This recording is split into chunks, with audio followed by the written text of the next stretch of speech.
Welcome.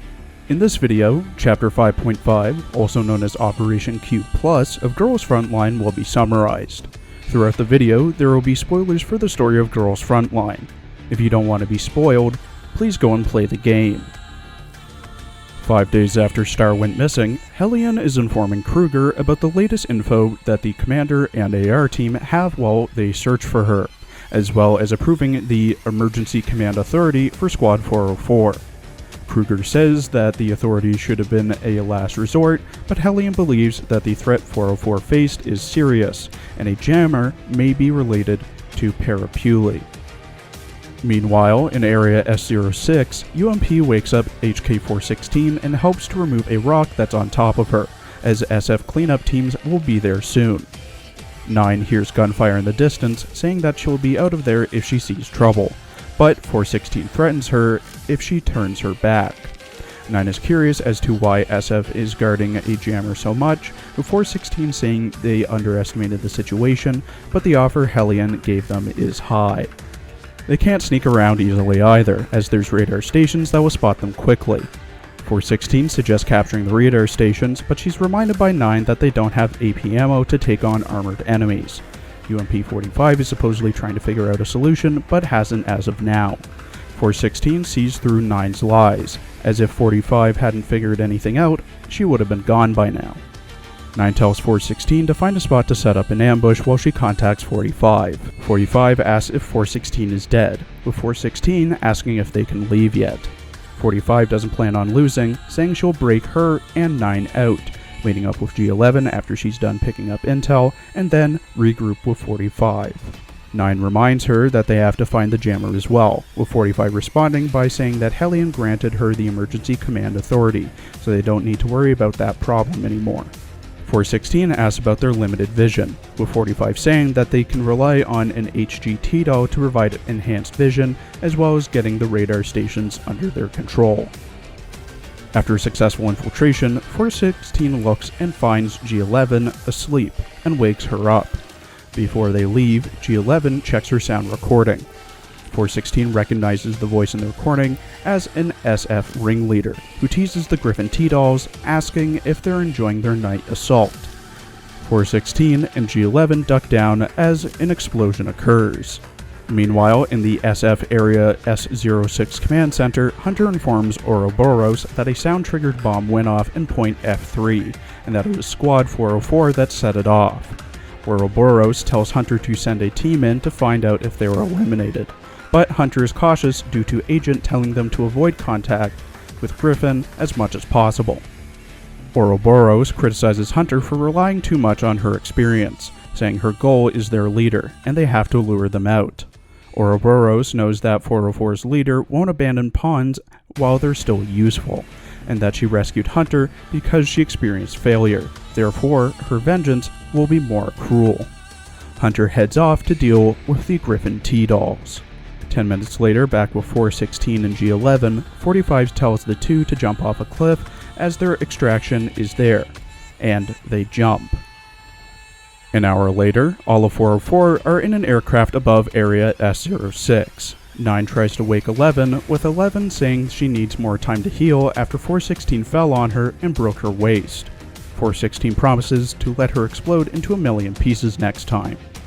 416 tells 9 to stop bugging 11 and to look out for AA defense. But since the aircraft has active camo, it means they can't be spotted unless Dreamer is there. 416 asks where they found the aircraft, with 9 saying that 11 found it and reported it to 45 as a Griffin recon team left it there. Hellion then calls into 404, saying that a scout has reported that SF has deployed radars in their path, meaning they'll have to get out for now.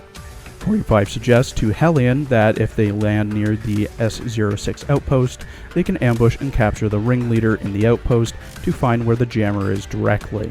Hellion warns 404 that the ringleader has gone through an elite modification, making her much more dangerous. 404 sets out to defeat Hunter.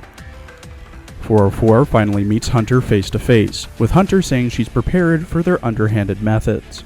404 is surprised by the elite modification, as even though 11 hit her 4 times, she's still alive. 45 orders a retreat, having 11 cover them with suppressive fire, and a 9 with a smoke grenade. Oro asks why Hunter isn't chasing them, which she can't due to her exo equipment being destroyed by G11. Hunter bets that they'll be back for the jammer location and prepares for 404's tactics. The battle comes to an end, with 404 emerging as the victor over Hunter. Hunter asks Oro where her reinforcements are, with Oro saying that the easiest way to protect the jammer is leaving Hunter to die. Hunter's value as a pawn has been exhausted. Hunter vows that Oro will regret this betrayal, with Oro hacking into Hunter and making her sleep. 10 minutes later, 404 arrives at Hunter's location and is unable to wake her. 45 surmises that someone above Hunter must have shut her down. 416 and 11 want to leave as they hear enemies closing in fast, but 45 believes that they're not here for 404. 45 leaves and tells 416 to take everyone to the other side of the outpost, as there may be another opportunity. Sometime later, 9 asks 416 if 45 has returned, which he hasn't, while 11 sleeps. 45 then returns with another T-Doll, the handgun SPP-1, who is the scout assigned to Area S06. 416 asks why 45 brought her here, with 45 ignoring her and telling SP to tell 404 the important info she has. SP reveals that she knows the location of the jammer and that another ringleader is guarding it. 9 recognizes that Executioner is the ringleader guarding the jammer, another one that AR team has dealt with, and has most likely gotten the elite treatment. 404 and SP prepare for their fight and head to capture the jammer. 404 begins engaging Executioner near the jammer, with Executioner vowing that she will deal the same humiliation to 404 that she was given by M4. 11 is scared. 9 tells 416 to drag her away so that her neural cloud won't be damaged. 45 gives the retreat order, planning to deal with Executioner like Hunter, by exhausting her supplies. As they retreat, Executioner says to herself that Oro has already planned out their deaths. 404 successfully defeats Executioner, with 11 destroying all 4 of her limbs after she recovered. 45 tells everyone else to help her inspect Executioner, with 9 kicking her to ask if she has any last words. Executioner tells 404 that the place is rigged with explosives, and that with the press of a button, everything will be turned to dust. 9 is confused as she thought they were protecting the jammer, but Ouroboros is someone who does whatever she wants. It was her plan all along. Hunter bought her time to plant explosives around the jammer. Executioner asks 404 if Griffin dolls have a choice when it comes to orders, if their feelings are considered at all. What awaits dolls is neither heaven nor hell. Elsewhere at the SF Area S06 Command Center, Oro informs Agent that the jammer has been destroyed in an explosion, blaming Executioner for placing unauthorized explosives to destroy her and 404. The jammer was instrumental in carrying out Parapuli. Oro apologizes for ignoring the unstable AIs in Hunter and Executioner and have deployed teams to confirm their deaths. Agent tells her to withdraw and write a detailed report, then hangs up. Oro tells all SF units in Area S06 to expand the search area for 404 and pick up the pace, destroy any Griffin dolls, and no one is leaving until 404 is confirmed dead. Sometime later near the jammer, Oro finds a damaged UMP-9. 9 asks how she found them, with Oro saying that Griffin ID signals are all over the map now. Oro is grateful 9 survived, as it would be a pity if she couldn't kill 404 herself. Oro then discovers that the UMP-9 she killed was a dummy, and starts cussing out 404. Several kilometers away, the real 404 is unscathed. 45 explains that Oro is trying to hunt them down, so that means they have to trick her into thinking that all of 404 is dead. To achieve that, they must figure out where her command center is. 45 threatens everyone to find it before she comes up with the next part of her plan. 404 raids the SF command center, with Oro cursing them out again, and realizing that 404 is alive after all. A call comes into Oro from OTS-14, saying the look of distress doesn't suit her. Oro is surprised that 14 is still alive, with 14 saying that life doesn't always go her way. 14 asks if Oro will fight to the death, which he will for her self-worth and dignity. Elsewhere, 9 realizes that it was OTS-14 escorting SPP-1. while 416 asks what 45's plan is. 404 will move out while Oro is distracted and use 9's dummies as bait, while 11 and 416 get an elevated point to cover their withdrawal. 404 will wear out Oro until they can destroy the command center. At the main command center, Agent is talking to Oro through a comm link. She's not surprised at all by the loss of Oro against 404. Oro has failed completely, and this will be her first and last mission. Truth be told, the jammer had already been moved back to the HQ, as Agent knew Oro would be careless. Second chances don't come so easily. Agent hangs up while Oro says she'll have her revenge against 404. 45 appears in front of her, saying that won't happen. Oro calls her a monster, but no one willingly becomes a monster. Oro thought they died in an explosion, but in actuality, 45 traded Hunter to Executioner so that they could escape. Executioner didn't betray Ouroboros, however. She received a higher priority directive. SF have never been killing machines. As such, being able to help each other means being able to live longer. 45 didn't know this, but her gamble worked out. 404 is a stain on everyone, and those who want to erase them end up being erased themselves. 9 calls into 45, asking if she's done, which she is. With Ouroboros' corpse and intel, it should satisfy Hellion. They all head home before the commander shows up, possibly leaving behind G11 by mistake. 10 minutes after Operation Cube is finished, and in the SF Command Center, Dreamer calls out to see if anyone's still there. Agent can confirm that 404 came into contact with the jammer, and that the program has infected that quote-unquote doll, meaning Parapuli can move on to the next stage. The entire point of the operation was to infect a T-doll, with it most likely being unnoticed, just as planned. Please be aware that Operation Cube Plus takes place after Chapter 7.5, the event known as Arctic Warfare. This is a significant jump in the story and contains spoilers for future chapters and events. If you wish to be caught up, either wait until I make those summaries, or simply play the game yourself. A voice calls out to M4, to which she wakes up and finds herself in an SF control room. She wonders what happened after a figure approached, and how she got there. M4 takes the call, with P08 being on the other end, asking for her help. P08 says there's a control interface where M4 is, and asks her to open up the map and study the situation outside. The outside is in flames. SR3MP joins the call and blames M4 for sleeping through everything, claiming that AR team doesn't care about other squads. M4 asks P08 to explain, as there must be something wrong with her memory. SF is currently launching a full-scale offensive, and has already obliterated multiple areas using Parapuli, Jupiter cannons, and other new weapons. Area S06 is one of the few areas still under Griffin control. M4 asks about SOP and M16, with P08 saying they'll talk about it if they survive. M4 can't leave the control room she's in. P08 asks M4 to command them with her advanced command module to get them away from danger after being told by M16. M4 agrees, and P08 begins to explain to M4 that SF is using a new tech in the assault. All Vanguard ringleaders are under the control of an AI core. Said AI core is under heavy guard deep in the battlefield, and by destroying it, they can sever the control over the ringleaders. Griffin has a specialized search party currently looking for the core. All M4 has to do is cut off the SF intel network and make sure they remain undetected while looking for a transmission device. M99 reports that Hunter has emerged near the command post that M4 needs to take, asking all search teams to hurry it up.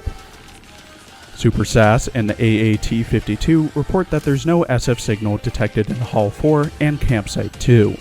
Shrimp suggests to P08 that they head to the command post to look for the device. P08 doesn't want to, as Hunter is near there, but supposedly M4 can handle it. After Hunter is down, Shrimp searches the command post, but doesn't find anything. Hunter rises from the dead and charges Shrimp. M4 tries to warn her, but she gets disconnected. M4 is confused as they took down Hunter, but then she recovered immediately. P08 tells M4 that she's near the factory and detects an SF transmission signal. M4 worries that P08 won't be alright, but since they're short-handed, it has to be P08. P08 asks M4 to keep the enemy busy while she checks the factory. Hunter's encirclement is putting the Griffin forces in a bind. SAA asks M4 if P08 is done yet, as Hunter is closing in on her. P08 explains that she found the transmission device and overloads it, stopping Hunter from reaching SAA. A ticking noise is noticed by M4. P08 realizes it's a bomb and says that everyone's lives are in M4's hands. The call disconnects. M4 asks herself what the hell she's doing. 20 minutes later, M99 radios in that they've made it safely through the battle zone, and Hunter has stopped pursuing them. P08 bought them a chance, so now isn't the time to grieve. M4 doesn't want to lose anyone else, as she's already lost Shrimp and P08, while Sass is fighting directly. She asks M99 to be her adjutant, which she happily agrees to. M99 tells M4 that Executioner has started patrolling, with SAA following up that there's already a bunch of explosives in a warehouse. M4 tells SAA to take the explosives with her, as they may come in handy. AAT reports that an SF transmission is detected dead ahead of her in the Highlands. M4 asks if she can handle it, which she'll find out when she gets there. After reaching the Highlands, AAT says she's detecting Executioner's signal, which should be in the command post, so it must be the transmission device. Suddenly the lights go out, possibly due to an EMP attack, with Sass volunteering to help as she specializes in disarming explosives. M4 asks M99 if it's a good idea, which he says it is a good idea to take a proactive approach. M4 gives Sass the go-ahead, wants Sass to retreat if Executioner is alerted. Sass reaches AAT and reports that they're going to crack the device. A voice calls in saying it won't be necessary.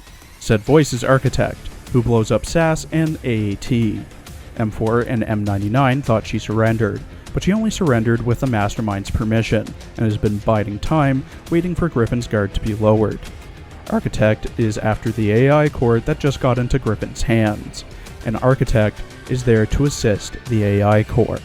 She taunts M4, saying that she can tackle the operation however she wants. It'll just end up the same, with her death. 1 hour later, Architect teases M4 for being indecisive. M4 counters by saying that their echelons are about to take over the SF command post. Architect doesn't believe her as there's no signal, with M4 telling her to take a second look. M99 asks if M4 is okay, which he is, as the other T-Dolls have it much worse than her. Architect speaks to herself, telling Griffin to keep up their efforts and to do their best in committing suicide. Architect is offended by the poor attack on her outpost, asking what the point of it was. M99 tells M4 that the mapping of the command post is finished, but SAA still needs some time to set up. M4 will buy her some time, telling M99 not to rush and remain vigilant. However, Architect seems different from what their data says, and they may be able to deal with Architect and the core at the same time. After the battle, Architect indirectly admits that she's struggling, finding it taxing to handle two separate forces, one being annoying and the other doing infiltration. But it isn't enough to pin her down, as her ability to recuperate is faster than Griffin's reinforcements, as well as not needing to find the AI core. M4 says they don't need to find it either, they just need to destroy everything. A chain of explosions go off underneath the outpost, catching Architect off guard. SAA tells M4 that the explosion will reach the ground level in about 3 minutes. The two echelons Architect was fighting were both baits. The task force blowing up her base is the one with the real objective. SAA is told to withdraw under the cover of M99. Another voice talks to M4, that of the AI core, who's been controlling the body of Architect and now has completed her resurrection. M4 tells SAA to get out of there now, which he is, but she needs a chance to break through. M4 asks who the AI is. It's a ghost from the past, Ouroboros. She kills SAA as an appetizer so that she may see M4's reaction to it. An unknown amount of time later, Oro tells M4 that she will die last. M4 asks Oro who's holding her captive, to which Oro laughs and says that M4 is clueless and doesn't know the sacrifices her friends made for her. They put their hopes on the survival of an unconscious M4 at the last moment, shoving her into a control room with a hidden signal, and then face Ouroboros. Ouroboros offers to recover the final moments of SOP Mod and M16 for M4. M4 says she's fine and will help M99 escape. Ouro tells M4 that she's the one keeping her there. M99 knows the passcode to the control room's door. Ouro asks if M4 regrets helping the other dolls, which he doesn't, as it's a commander's duty to fight to the last breath. Ouroboros didn't expect an answer like that, but still believes M4 is spineless. An unknown voice calls to attack, ambushing Ouro. Ouro says that she'll destroy everyone, but only if they can be found. Ouroboros resurrects the dummies she made of Hunter, Executioner, and Architect, making M4 start to think about an infiltration plan. The first attack on the outpost happens, with Shrimp saying that she can't keep it up for much longer. M4 says to M99 that she isn't after her own survival, but victory instead. One doll must leave alive, and it should be M4 as she can't back up her neural cloud. In the final battle against Ouroboros, Shrimp seems to be reaching her limit. Her objective wasn't to defeat Ouro anyways, just to make time until someone gets there. M4 shows up in person to meet Ouroboros. M4 agrees that Ouroboros will kill her tonight, but only after she learns to fear her. An hour later, M99 says she's successfully withdrawn from the battlefield. M99 sobs as M4 speaks to her final words, as she must die with dignity. As long as someone remembers them, they won't truly die. A message appears saying that the 70th battle simulation is complete. Persica wonders why M4 is so hell-bent on sacrificing herself. Hellion asks if it's over, with Persica saying that the outcome is like the past 69 attempts, even with unrealistic conditions. Persica hopes to find a solution to repair M4's neural cloud, as well as studying the differences of AI between IOP and SF, as Persica wants to restart the cancelled drone tech. Persica also asks Hellion to stop sending AR team on such dangerous missions, with Hellion saying that emergencies keep popping up and that the enemy they recently went up against was possibly the Mastermind herself. The Mastermind is targeting M4 because of Lycoris, not the anime. Meanwhile, in the room where Architect is being held, she teases Ouroboros as she's nothing but an AI core now, and has spilled SF's tech to Griffin. Architect surrendered to Griffin because she likes herself, not them. Architect asks if Ouroboros has heard of the name Lycoris, and that as long as that name still exists, they can't have true freedom. Thank you for watching. Please follow my Twitter for updates, and check out my other Azure Lane and Arknights videos as well.